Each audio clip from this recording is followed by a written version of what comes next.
What the bleep is Bill O'Brien doing? All right, so now they've traded for Brandin Cooks. It feels like a really expensive Kenny Stills. And so now they've downgraded from DeAndre Hopkins to Brandin Cooks, who, by the way, has now been traded for a first-round pick one time, for a first-round pick another time, and now a second-round pick. He's only 26 years old, and he comes with a concussion history that would scare the hell out of me no matter how much I wanted deep speed. But Bill O'Brien continues to do things that make everyone baffled. So now what you've done is you've traded essentially DeAndre Hopkins for Brandin Cooks and David Johnson, and not a lot of people watching this would make that trade. I imagine GMs across the league are pretty busy right now preparing for this virtual draft, grinding tape and making spreadsheets and trying to virus-proof their computers from Bill Belichick. But I gotta think at least 20% of their time is spent cooking up trades with Bill O'Brien, just using a whiteboard and putting up every insane hypothetical they can think of and just giving him a call. Now, on its face, this is not as insane as the Hopkins trade. They needed a wide receiver. They had an extra pick.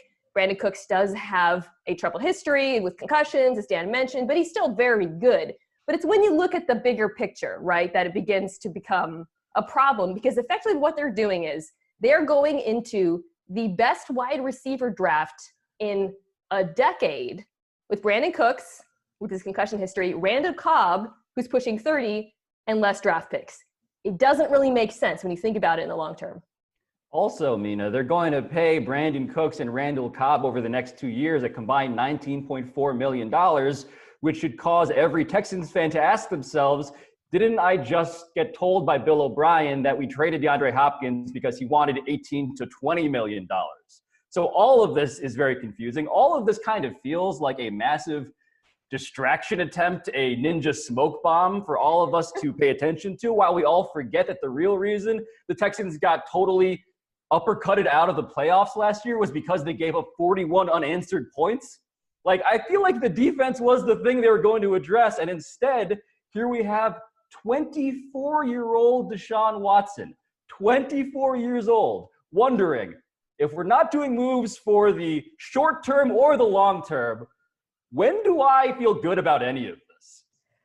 Speaking of ninja smoke bombs and uppercuts, check out my mask.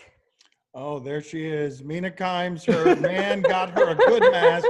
She was ashamed of her good mask, and she instead covered it with an incredibly crappy mask. An incredibly crappy version of a scorpion Halloween costume. Yes. Except it's the opposite of get over here. Not proud of that. Not proud of my scorpion impression there.